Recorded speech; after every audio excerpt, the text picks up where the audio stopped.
La ilma lana illa ma 'allamtana innaka antal alimul hakim. Rabbi shrah li sadri wa yassir li amri wahlul 'uqdatam min lisani yafqahu qawli. Amma ba'd, alhamdulillah, segala puji kehadirat Allah Subhanahu wa taala yang pada malam hari ini kembali mengumpulkan kita, memberikan kita hidayah, memberikan kita taufik, memberikan kita kekuatan untuk kita bisa berkumpul kembali di dalam majelis tempat yang dimuliakan oleh Allah Subhanahu wa taala, karena di dalamnya kita membahas tentang sesuatu yang mengingatkan kita kepada Allah Subhanahu wa taala, sesuatu yang mengingatkan kita kepada Rasulullah dan jalan orang-orang yang mengikuti jalannya Rasulullah sallallahu alaihi wasallam sebagai bukti peneladanan mereka kepada Rasulullah sallallahu alaihi wasallam dan bukti kecintaan kepada Allah Subhanahu wa taala. Salawat dan salam semoga senantiasa tercurah kepada baginda Rasulullah Muhammad ibn Abdullah sallallahu alaihi wasallam, juga kepada keluarga beliau, kepada para sahabat beliau, kepada orang-orang yang mengikutinya dan setia sampai di akhir zaman menempuh jalan mereka, menjalani jalan mereka. Semoga Allah berkenan untuk mencatat nama-nama kita semua di dalam golongan dari orang-orang tersebut. Amin ya rabbal alamin. Pada pertemuan yang lalu kita lanjutkan pembahasan kitab Risalah Adab Sulukil Murid. Pertemuan yang lalu kita sudah berbicara tentang berhati-hatilah dari perbuatan meminta-minta kepada syekhnya, kepada guru yang menuntun kita kepada Allah Subhanahu wa taala, agar mereka menampakkan kelebihan-kelebihannya, menampakkan karomah-karomahnya, atau meminta kepada mereka untuk menebak-nebak lintasan hati kita, ya. Karena sesungguhnya yang gaib itu tidak ada yang mengetahui kecuali Allah Subhanahu wa taala. Dan Allah memberikan izin, memberikan kelebihan kepada siapa yang Allah kehendaki, dan para wali itu hanya ditampakkan oleh Allah Subhanahu wa taala sesekali hal-hal yang gaib, hal-hal yang tidak diketahui oleh orang pada umumnya, dan itu karena kehendak Allah, bukan karena keinginan mereka, bukan juga karena apalagi keinginan sang murid. Jadi itu betul-betul haknya Allah Subhanahu wa taala. Kadang-kadang seorang murid itu menginginkan supaya hatinya itu ditebak sama syekhnya. Saya punya kejadian ini, saya ngerti nggak nih tentang ini nih, apa yang ada di dalam hati saya. Tapi kadang-kadang si syekhnya itu walaupun dia mungkin diberi izin sama Allah, diberi kelebihan oleh Allah Subhanahu wa taala, dia juga nggak mau ngasih tahu keadaan itu kepada si muridnya.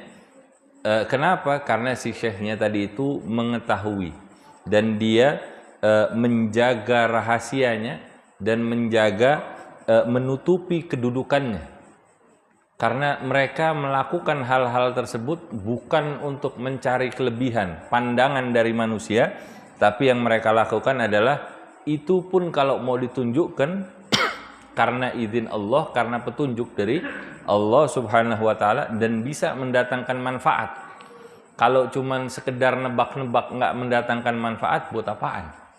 Tapi kalau seandainya itu bermanfaat untuk keadaan si murid, untuk dia bisa mendekat kepada Allah, baru mungkin itu bisa dikasih tahu. Tapi yang perlu kita garis bawahi adalah jangan seorang murid ngetes guru ini urusan-urusan begini, urusan-urusan yang gaib, yang hal itu tidak pantas.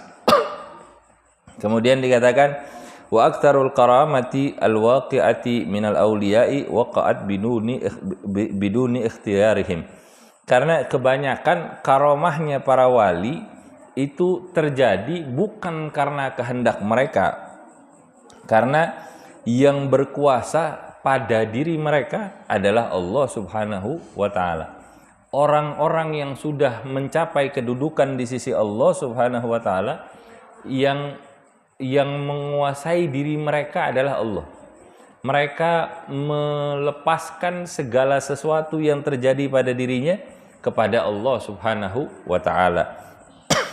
Kalau tampak sesuatu dari karomah di dalam diri mereka, itu mereka lebih senang untuk mewasiatkan kepada orang, jangan ente kasih tahu sama orang-orang lain. Jangan ente kasih tahu kepada orang lain. Boleh dikasih tahu kalau orangnya udah meninggal. Kalau orangnya udah meninggal. Dan ini terjadi, ada contohnya. Satu kali Rasulullah SAW ketika menjelang wafatnya, dia panggil putrinya, Sayyidah Fatimah. Dipanggil, dibisikkan sesuatu. Kemudian Sayyidah Fatimah menangis. Kemudian dipanggil lagi sama Rasulullah, dibisikkan lagi sesuatu, kemudian dia tersenyum. Hilang tadi sedihnya. Kemudian ditanya sama Sayyidah Aisyah, istri daripada Rasulullah SAW, tidak diberitahu awalnya oleh Sayyidah Fatimah. Tapi begitu setelah wafatnya Rasulullah SAW, Sayyidah Aisyah bertanya, saya nggak pernah lihat orang tuh yang habis menangis, kemudian setelah itu tersenyum.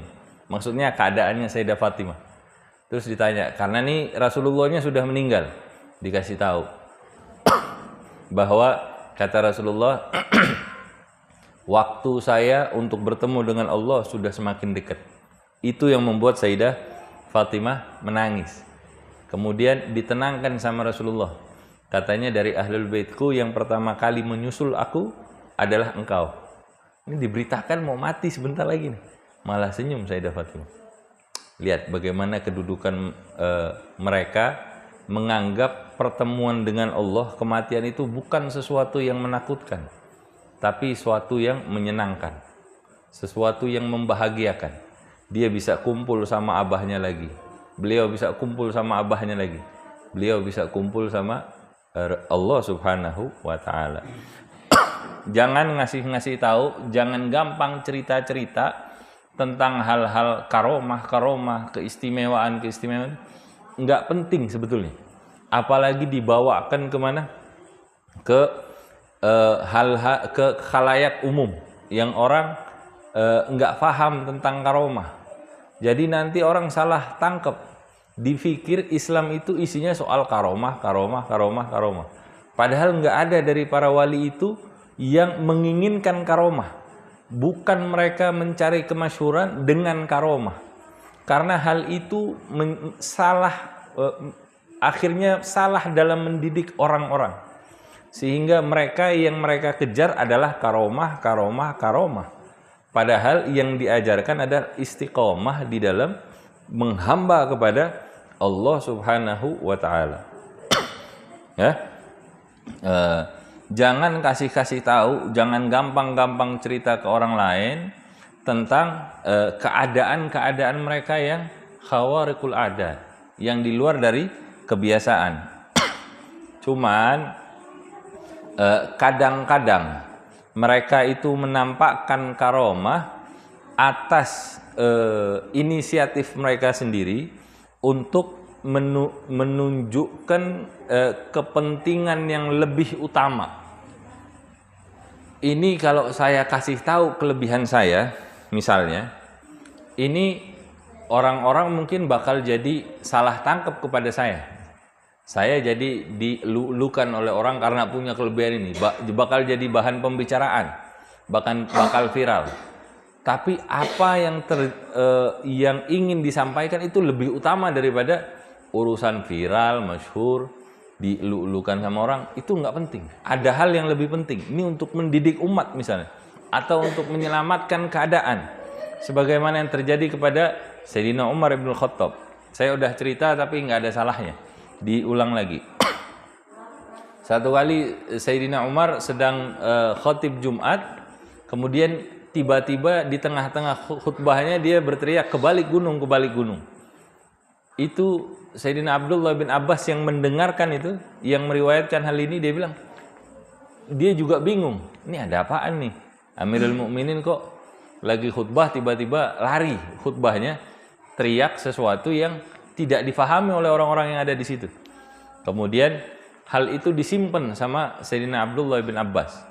Sampai beberapa bulan kemudian rombongan perang yang dikirim sama Sayyidina Umar balik dan mereka bercerita kepada Sayyidina Abdullah bin Abbas bahwa ada satu keadaan di mana waktu itu adalah harinya hari Jumat yang harusnya orang sholat Jumat, kemudian mereka sedang berperang, dalam keadaan mereka terpojok, kami mendengar, semua itu mendengar suara Amirul Mukminin Sayyidina Umar bin Khattab ke balik gunung, sehingga kami bertahan kemudian di balik gunung, dan setelah itu justru mereka bisa memenangkan peperangan.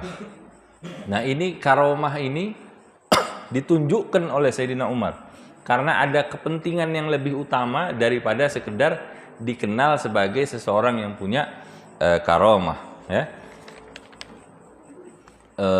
Dan ketahuilah bahwa sesungguhnya seorang syekh penuntun kepada Allah yang sempurna adalah seorang syekh yang bisa memberikan manfaat kepada muridnya, kepada orang-orang yang ingin mencapai Allah Subhanahu wa taala dengan semangatnya, dengan perbuatannya, dengan ucapannya, dan dia menjaga para muridnya dalam keadaan hadirnya maupun dijaga dalam keadaan dia tidak berada di tempat itu. Kok bisa? Apa ini bukan karomah? Boleh jadi karomah, tapi bisa diartikan secara sesuatu yang masuk akal. Bagaimana? Kok menjaga tapi orangnya nggak ada? Dikasih wejangan, dikasih wasiat. Kalau ente nemukan keadaan begini begitu, maka ente begini ya. Jangan terkecoh dengan urusan dunia, jangan terkecoh dengan urusan duit, jangan terkecoh dengan urusan pangkat, jabatan, segala macam. Baik-baik kalau datang ke tempat orang, jangan bikin kericuhan, segala macam. Itu adalah penjagaan seorang syekh kepada para muridnya ketika walaupun dia tidak berada di situ. Dan semangat yang ditunjukkan, perbuatan yang dicontohkan, ucapan yang dicontohkan oleh syekhnya itu juga akan menjadi pegangan dari seorang murid ketika bagaimana mereka harus bersikap ketika mereka berada jauh daripada pandangan syekhnya. Ya, jika seorang murid berada di tempat yang terpisah jauh dari syekhnya, maka hendaknya si murid tadi itu meminta kepada syekhnya sebuah isyarat secara sempurna tentang segala sesuatu yang harus dikerjakan dan ditinggalkan. Ya, sesuatu yang paling berbahaya bagi seorang murid adalah ketika hati syekhnya itu berubah. Kok bisa berubah? Karena si murid tidak memperhatikan wasiat-wasiat dari syekhnya. Karena dia berbuat sesuatu yang berada di luar dari koridor apa yang harus dia lakukan. Ya. Ini hati-hati. Jangan memanfaatkan keadaan syekhnya untuk kepentingan dia pribadi. Ini juga masalah nih, ya. Dan yang paling berbahaya atas diri seorang murid adalah berubahnya keadaan hati syekhnya kepada diri. Nah, kalau dia sudah berubah hatinya, tidak nyaman dengan kondisi si muridnya, karena pembangkangannya dalam tanda kutip, baik itu sedikit maupun banyak, yang menyebabkan hati si syekhnya itu berubah, maka walaupun berkumpul hati seluruh syekh dari belahan bumi barat maupun timur untuk memperbaiki dirinya, maka mereka nggak akan mampu memperbaikinya kecuali kalau syekhnya itu meridhoi. Kok bisa ya? Karena keadaan hati itu adalah tempat pandangannya Allah Subhanahu wa ta'ala. Yang membentuk hati kita adalah guru-guru kita. Mereka hatinya dibentuk oleh guru-gurunya. begitu juga terus sampai kepada Rasulullah SAW. Makanya keadaan hati ini, bentuk daripada hati kita, keadaannya itu sesuatu yang sangat luar biasa, jangan dianggap main-main. Ini sesuatu yang luar biasa, karena hati itulah yang akan menjadi tempat pandangannya Allah Subhanahu wa ta'ala. Dibilang di dalam riwayat ada ridhollah fi ridhol walidain. Ridhonya Allah ada di ridhonya kedua orang tua. Di lain riwayat dibilang ayahmu itu ada 3. Yang satu ayah jasmani kita, ya, yang kita bernasab kepadanya. Yang kedua, ayah yang putrinya kita nikahi, mertua. Yang ketiga adalah ayah ruhani kita, yaitu murabbi kita, syekh kita. Kalau mana lebih utama antara ayah fisik atau ayah ruhani? Ayah ruhani itu lebih utama. Kenapa? Karena ayah fisik menyebabkan kita ada di dunia, dan ayah ruhani itu yang akan mengembalikan kita kepada Allah Subhanahu wa ta'ala. Hati-hati. Dan ketahuilah, hendaknya seorang murid yang mencari seorang syekh itu tidak menetapkan pada dirinya semua yang sudah disebutkan tentang masalah-masalah si syekhnya itu, dan perilaku seorang murid sehingga dia mengetahui kemampuan syekhnya. Jangan ngetes-ngetes. Cari tahu boleh, tapi jangan su'ul adab sama gurunya. Jangan kayak tadi nebak-nebak, minta ditebak isi hatinya. Kalau nggak begini saya nggak percaya. Bukan begitu, ya. Jangan. Begitu pula hendaknya bagi seorang syekh. Jika datang kepadanya seorang murid yang meminta untuk dibimbing, jangan serta-merta diterima. Jangan serta-merta diterima. Loh, ini kan dia mau menuju kepada Allah. Ya, jangan serta-merta diterima. Kenapa? Sebelum dia diuji. Ujiannya ini beda sama ujian sekolah.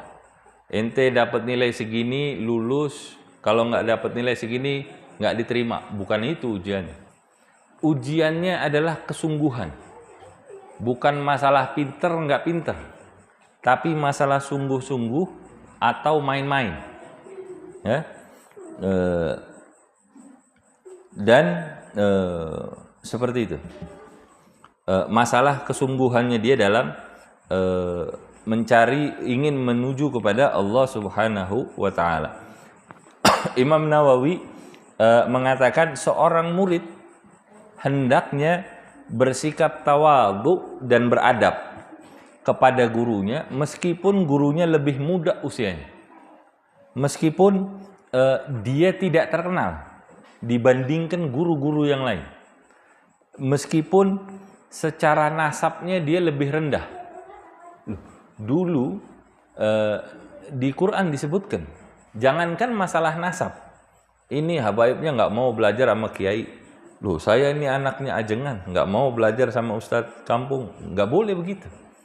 Di Quran itu disebutkan bagaimana seorang Nabi Musa, Nabi ulul azmi, Rasul ulul azmi, satu dari 5 Nabi yang utama, diturunkan kepadanya kitab Taurat. Itu sama Allah Subhanahu wa ta'ala disuruh untuk belajar kepada Nabi Allah Khidir. Nabi Allah Khidir ini beda pendapat. Ada yang menganggap beliau seorang nabi, ada yang menganggap beliau seorang yang soleh aja. Kedudukannya mana lebih tinggi? Nabi Allah Musa alaihissalam. Tapi beliau alaihissalam disuruh belajar kepada Nabi Allah Khidir alaihissalam. Boleh nggak begitu? Itu ditunjukkan sama Allah di dalam Al-Quran. Jadi kalau mau cari guru, walaupun dia lebih muda, walaupun dia nasabnya lebih rendah dari kita, walaupun tidak terkenal, tapi seorang murid hendaknya tawadhu dan beradab kepada gurunya tadi. Maka dengan ketawadhuannya dia akan memahami hakikat daripada ilmu yang diajarkan oleh gurunya. Bukan cuman sekedar hafal, bukan cuman sekedar tahu, tapi mengerti dan faham. Ini yang paling penting. Berapa banyak orang hafal, tapi dia nggak faham. Kayak burung beo. Dia sering dengar, dia bisa ngomongnya. Dia bisa ngomongnya. Burung itu bisa ngomongnya. Tapi kalau disuruh jelasin apa dia paham? Dia nggak paham. Apa yang dia dengar, apa yang dia ucapkan, dia nggak paham. Nah, tujuan kita mencari seorang syekh itu supaya kita tahu apa ilmu yang kita dapat, kita fahami, dan kita bisa berusaha untuk menerapkan hal itu di dalam kehidupan kita. Ya? Di dalam sebuah syair itu disebutkan al-ilmu harbun lil fata al-muta'ali kama as-saili lil makanil ali. Dibilang ilmu itu, al-ilmu harbun, memusuhi lil fata, seorang pemuda, al-muta'ali, yang tinggi hatinya, sombong dia. Ilmu itu nggak suka musuhan sama seseorang yang meninggikan dirinya. Ya? Seperti banjir yang memusuhi tempat yang tinggi. Mungkin nggak ada banjir tuh naik, nggak ada deh. Dia pasti kalau banjir kan pasti turun air tuh. Sifatnya air begitu. Nggak mungkin si banjir itu naik ke tempat yang atas. Begitu juga perumpamaannya. Ini orang Arab emang senang begini nih. Ilmu itu nggak suka orang yang tinggi hati, tapi dia suka orang yang rendah hatinya. Semoga Allah Subhanahu wa Ta'ala menjadikan hati-hati kita sebagai hati-hati yang tawadhu, orang-orang yang beradab dalam kita berusaha untuk menuntut ilmu, menempuh jalan menuju kepada Allah Subhanahu wa Ta'ala. Dan semoga Allah jadikan kita orang-orang yang menemukan guru-guru, syekh-syekh yang bisa menyampaikan kita kepada Allah Subhanahu wa Ta'ala, membentuk hati-hati kita agar dia pantas untuk dipandang oleh Allah Subhanahu wa Ta'ala, dan kita mendapatkan manfaat daripada hal tersebut, dari ketawaduan kita, dari adab kita kepada mereka. Dan semoga kita diwafatkan dalam keadaan husnul khatimah, dalam keadaan Allah ridho kepada kita dan kita ridho kepada ketentuan-ketentuan Allah selama kita berada di alam dunia ini. Dan semoga kita dikumpulkan di dalam surga Firdausil A'la tanpa didahului hisab, tanpa fitnah. Ala hadhihi niyyah wa likulli niyatin salihah wa ila hadratin Nabi Muhammadin sallallahu alaihi wa alihi wasallam bi sirril Fatihah. Bismillahirrahmanirrahim. Alhamdulillahirabbil alamin arrahmanir rahim maliki yaumiddin wa iyyaka nasta'in ihdinas siratal mustaqim siratal ladzina an'amta 'alaihim ghairil maghdubi 'alaihim waladdallin. La ilaha illallah,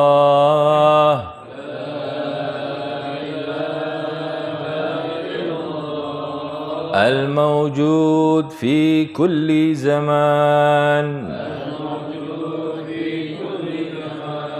la ilaha illallah,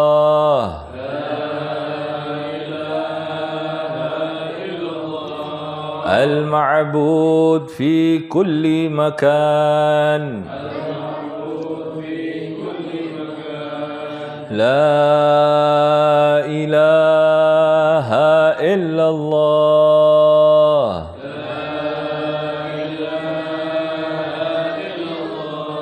al-madhkur bi kulli lisan, la ilaha illallah,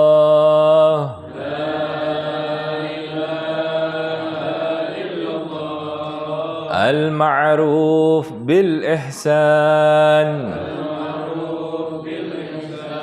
لا إله إلا الله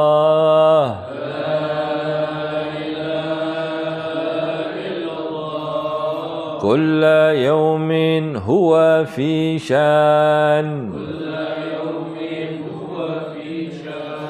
لا إله إلا الله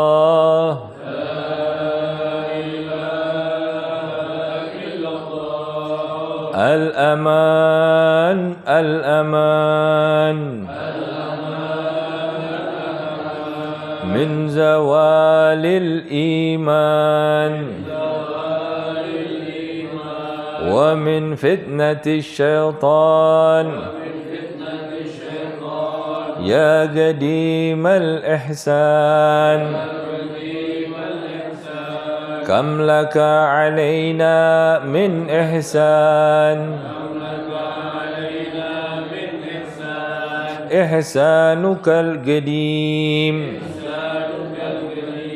يا حنان يا منان يا رحيم يا رحمن يا غفور يا غفار اغفر لنا وارحمنا وأنت خير الراحمين وصلى الله على سيدنا محمد وعلى آله وصحبه وسلم والحمد لله رب العالمين يا ربنا اعترفنا بأننا اقترفنا وأننا أشرفنا على لظى أشرفنا فتب علينا توبة تغسل لكل حوبة واستر لنا العورات وآمن الروعات واغفر لوالدينا ربي ومولودينا والأهل والإخوان وسائر الخلان وكل ذي محبة أو جيرة أو صحبة والمسلمين أجمع آمين ربي اسمع فضلا وجودا منا لا اكتساب منا بالمصطفى الرسول نهضى بكل سول بالمصطفى الرسول نهضى بكل سول بالمصطفى الرسول نهضى بكل سول صلى وسلم ربي عليه عد الحب وآله وصحبه عدادة السحب حمد للإله في البدء والتناهي سبحانك اللهم وبحمدك أشهد أن لا إله إلا أنت أستغفرك وأتوب إليه سبحان ربك رب العزة عما يصفون وسلام على المرسلين والحمد لله رب العالمين والعفو منكم والسلام عليكم ورحمة الله وبركاته